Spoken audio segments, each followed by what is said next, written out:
मैं शुरुआत करना चाहूंगा हेमंत कुमार साहब से, सीधे बिहार चलूंगा। हेमंत सर, आपने भी निगाह तो पूरे न केवल बिहार देश की भी थी सुप्रीम कोर्ट पर, दुनिया में जो भारतीय राजनीति में रुचि रखने वाले हैं उनकी भी थी। तो जो निकल कर आ रही हैं चीजें, निकली हैं अब तक, जो निकल कर आया है, और हमने तो वो पूरा का पूरा उस जिरा को सुना है, लाइव देख रहे थे, सुन रहे थे, तो साफ हमको दिखा है, मालूम हुआ है, निकल कर आ रहा है कि वहां जो बिहार की जो प्रमुख मांग रही है कि आधार कार्ड को नहीं डिस्कार्ड किया जाए, जो पहचान की सबसे प्रमुख एक दस्तावेज हुआ है, और साथ में कहीं वोटर आईडी कार्ड और साथ में राशन कार्ड भी। तो जो कुछ निकला है, हुआ है, देखा होगा आपने। पहली प्रतिक्रिया आपकी हेमंत कुमार साहब। जी धन्यवाद। सॉरी, ये चुनाव आयोग के इस फैसले पर जो आज सुप्रीम कोर्ट में जो सुनवाई हुई, तो मुझे ये साफ साफ दिखाई दे रहा है कि जो चिंताएं राजनीतिक दलों, इंडिविजुअल्स और संस्थाओं को थी, उन चिंताओं को सुप्रीम कोर्ट ने एक तरह से इंडोर्स किया।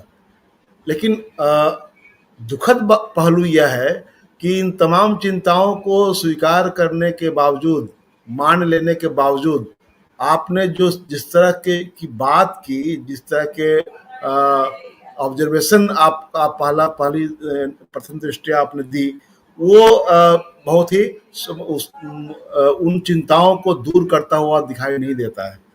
इसलिए कि आपने ये कहा कि आधार क्यों नहीं है, राशन कार्ड क्यों नहीं है, वोटर आई कार्ड क्यों नहीं है, ये, और उसके बाद सुझाव आप देते हैं कि ये होना चाहिए, लेकिन साथ में ये भी कह देते हैं कि ये बाध्यकारी नहीं है, ये मैंडेटरी नहीं है। तो क्या है ये आप चिंताओं को वाजिबी मानते हैं, आप जो गलत होता हुआ दिखाई दे रहा है, एक तरह से इनजस्टिस होता हुआ दिख रहा है, उसको कबूल भी कर रहे हैं, लेकिन जो इनजस्टिस कर रहा है उसके बारे में कुछ खास बात कही नहीं रहे हैं, उनके बारे में कुछ उनको उस तरह, बल्कि ये कहिए कि जो पूरा जो ये तौर तरीका था उसमें कहीं कोई सख्ती नहीं थी, कोई नाराजगी नहीं थी कि ये क्या हो रहा है। क्योंकि देखिए, इस देश में संसद से लेकर के और तमाम तरह की जो संस्थाएं हैं, उनको अपना अपना अधिकार मिला हुआ है और उस अधिकार के तहत वो काम करते हैं। लेकिन ये सबको पता है कि आपको मनमानी करने का अधिकार नहीं है। संसद अगर पूर्ण बहुमत से एक भी मेंबर अगर खिलाफ नहीं हो, कोई ऐसा कानून लेकर चला है जो संविधान की मर्यादाओं के खिलाफ है, तो उसको चुनौती दी जा सकती है। 2 जजों का बेंच उसको निरस्त कर सकता है तत्काल। ये है हमारे संविधान की खूबसूरती। नहीं, मैं हेमंत साहब आपको रोकूंगा। एक मिनट, माफी चाहता हूँ। मैं आपसे ये भी जानना चाहूंगा कि बिहार में क्या निकल रहा है। ये आप बिल्कुल अपनी बातें कर रहे हैं, लेकिन देखिए, अभी तो आज शुरुआत हुई है, आज सुनवाई हुई है, 21 तारीख तक उनको समय दिया है कि अपना जवाब प्रस्तुत करिए, और 28 को फिर सुनवाई होना है। तो अभी तो बहुत पानी बहना बाकी। और इस बीच में जो चीजें मैंने आपको बताया, आप अगर सुन पाए हो, तो ये हो रहा था वहां। कहा गया है कि ये 3 जो दस्तावेज हैं, और इसमें जो उनके एडवोकेट रहे हैं, जिनका नाम है राकेश द्विवेदी, उन्होंने 2 दस्तावेजों को मान्य किया है कि हाँ, ये 2 हो सकते हैं, कोई दिक्कत नहीं। और इसके बाद इलेक्शन कमीशन ऑफ इंडिया से अभी कुछ देर पहले सोर्सेस बता रहे हैं, वो कह रहे हैं कि हमने नहीं, मैं ये संजीव जी, मैं इस गलतफहमी में नहीं हूं कि बिहार में रिएक्शंस क्या है, मैं चाहूंगा थोड़ा सा शुरुआत में। मैं ये कह रहा हूं संजीव जी कि हम इलेक्शन कमीशन की जो मंशा है, उस मंशा को किसी सोर्स के हवाले से उसको सही और गलत नहीं मान लेंगे हम, जब तक फैक्ट सामने। आप उस डिबेट को देखें, उसमें साफ साफ जब अभिषेक मनु सिंघवी कह रहे हैं कि जब आप ये सुझाव दे रहे हैं तो इसके ये ऑर्डर का हिस्सा होना चाहिए, जो नहीं है। एग्री। वो मैं भी देख रहा था, वो कह रहे हैं कि इसको हिस्सा होना चाहिए आपके आदेश का, लेकिन वो उसमें नहीं है, वो सुझाव दे रहे हैं और कह रहे हैं कि मैंडेटरी भी नहीं। देखिए, उससे अलग बात मैं बता रहा हूं कि देखिए, चुनाव आयोग कह रहा है, वो चुनाव आयोग अपने आप को कॉन्ट्रडिक्ट करता है। सबसे पहली बात, 24 तारीख को आपने नोटिफिकेशन जारी किया, 25 तारीख से शुरू हो गया।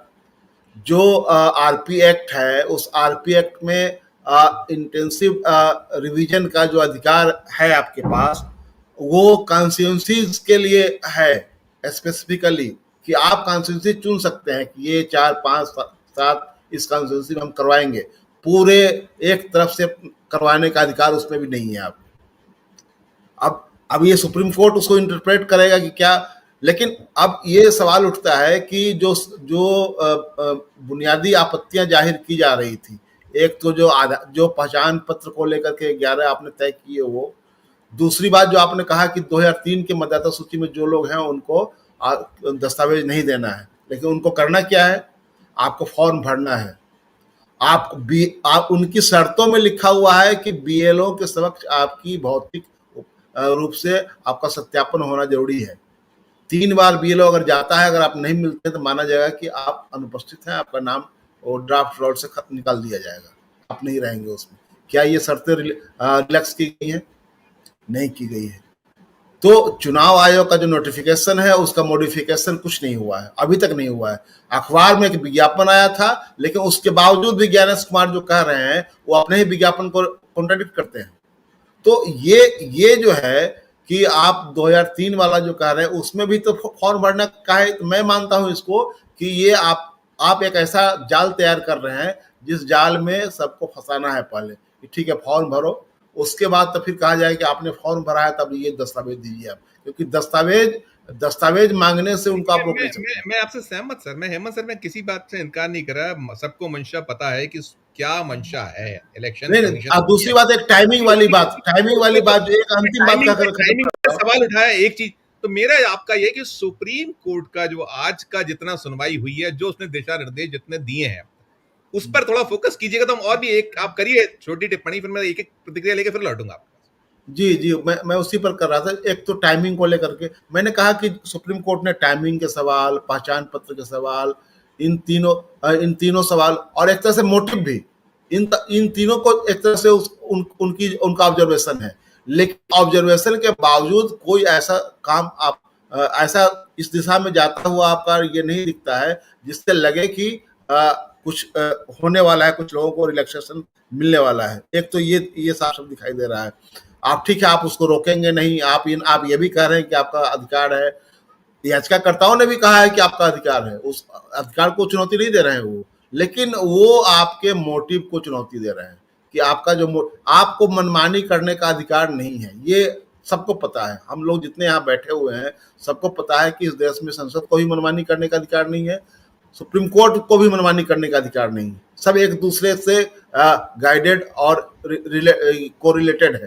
तो ये जो है कि जो आर्बिट्रेरी जो एक्शन इनका है कि आप एक दिन नोटिफिकेशन जारी करते हैं, कोई कंसल्टेशन नहीं होता है, किसी से कोई पूछताछ नहीं होती है, जो स्टेक होल्डर हैं, पॉलिटिकल पार्टीज है, अलग अलग इंस्टीट्यूशंस हैं, किसी से कुछ नहीं होता है, आप इसको वन फाइन मॉर्निंग लागू कर देते हैं कि शुरू हो गया। उसके बाद आपने एक तय कर दिया कि वॉलंटियर्स, ये कौन सा अदृश्य वॉलंटियर्स है? वो जमीन पर दिख रहा है कि आरएसएस के लोग वॉलंटियर्स के रूप में काम कर रहे हैं। मैं तो ये पूछना चाहता हूँ हेमंत सर आपसे, जो बाकी सब निकल कर आ रहा है, निचोड़ इसका ये है कि बिहार शांत नहीं रहेगा, बिहार ऐसे नहीं मंजूर करेगा, बहुत क्रांतिकारी राज्य है। तो ऐसे में क्या हम इसको ऐसे भी देख सकते हैं हेमंत सर कि सरकार तो चाहती ही शायद यही है, मोदी सरकार या भारतीय जनता पार्टी, उसके अलायंस पार्टनर, जिस तरीके का परिदृश्य इस समय देश में है, चाहे वो बिहार हो या आगे और सूबे हैं, आपका कोई कार्ड नहीं चल रहा है, हमने सबने इस चीज पे बात की है। तो अराजकता फैले, और अराजकता फैले तो फिर हम जो अपना और खेल हो सकता है वो करें, ऐसा कुछ देखें, इसको इस तरीके से देखा जाए।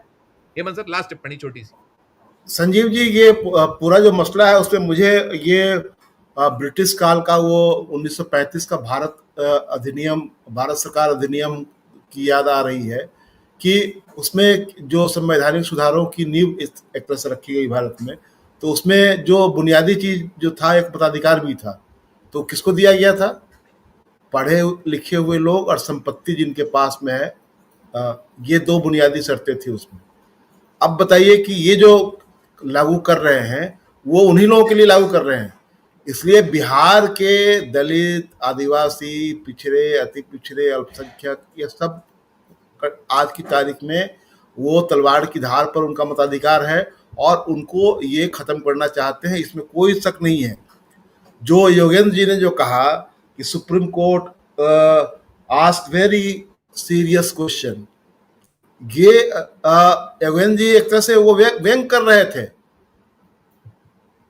मैं तो इस रूप में उनको ले रहा हूं कि ठीक। आपने इतना गंभीर क्वेश्चन रेज किया, लेकिन काम ऐसा अगंभीर किया, हास्यास्पद किया कि लग ही नहीं रहा है कि उस गंभीर क्वेश्चन को आप एड्रेस करना चाहते हैं। 24 तारीख को नोटिफिकेशन हो गया, 25 तारीख से प्रोसेस शुरू हो गया, आपने तय कर दिया कि ये डॉक्यूमेंट चाहिए और फलाना फलाना नहीं चाहिए, आपको भौतिक रूप से रहना पड़ेगा, बीएलओ के सामने 3 बार जाएगा, नहीं मिलेंगे तो नाम काट दिया जाएगा। 22% लोग जो बाहर रहते हैं उनके लिए कोई कंसिडरेशन नहीं है, आप आकर के घर में करवाइए अपना, नहीं आएंगे तो आप जाइए वोटर लिस्ट से बाहर हो जाइए। ये क्या है? आप कहते क्या थे कि पहले मतदान फिर जलपान, जी हाँ। मेरा आधार मेरी पहचान। जी हाँ।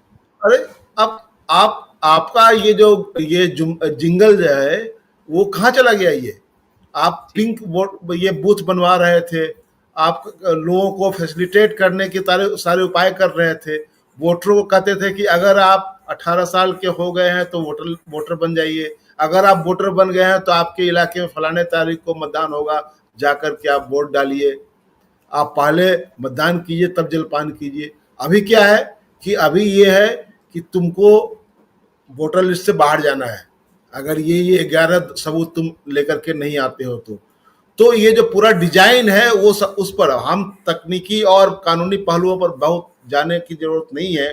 पूरा डिजाइन जो है वो जनता के खिलाफ है, और बिहार के लोग साफ साफ देख रहे हैं कि ये बिहार के लगभग 3-4 करोड़ लोगों को वोटर लिस्ट से बाहर करने का है, आप चुनाव जीतने के लिए। क्योंकि आप बताइए कि बीजेपी क्यों इतना गदगद है?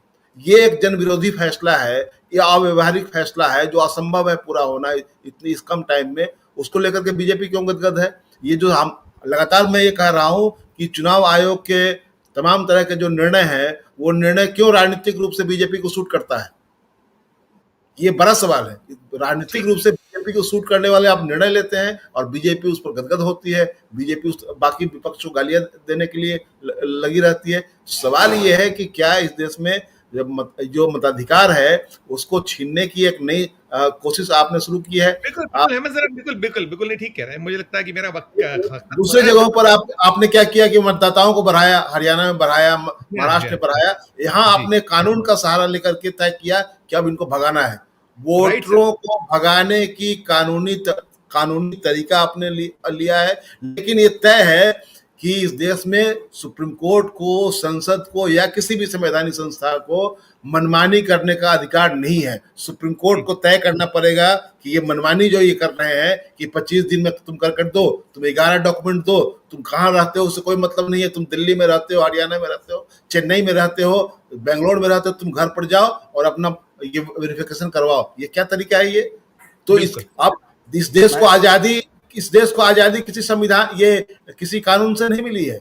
इस देश को जंगे आजादी से मिली है, और यह एक बहुत बड़ा ये अधिकार पर खतरा है और इसके लिए लड़ना पड़ेगा। उसका कोई रेमेडीज नहीं है, इसके लिए लड़ना ही अंतिम सत्य है। और एक व्यक्ति ने कल कहा था, एक मिनट प्रदीप जी, कि शिवानंद तिवारी जी ने कल कहा, मैं उनका बहुत सम्मान करता हूं, उन्होंने कहा कि आज एक ऐसा अवसर है कि विपक्ष के नेताओं को राहुल गांधी सहित पटना में चुनाव आयोग के कार्यालय पर धरना देना चाहिए, अनिश्चितकालीन धरना, कि आप अपना फैसला वापस लीजिए, और नहीं तो हम जेल जाने के लिए तैयार है, पूरा बिहार जेल भरने के लिए तैयार है। इस मोड में जाना पड़ेगा, वरना कोई रेमेडीज काम नहीं करने वाला है। ये सब कंप्रोमाइज हैं और जनता के खिलाफ खड़े हैं। इनको यूनिवर्सल फ्रेंचाइज से कोई मतलब नहीं है, इनको चाहिए, ये तो चाहते ही थे कि राजा रजवाड़ों का राज हो, वो जनता का राज नहीं चाहते थे। इनके डिजाइन में है, इनकी पूरी वैचारिकी में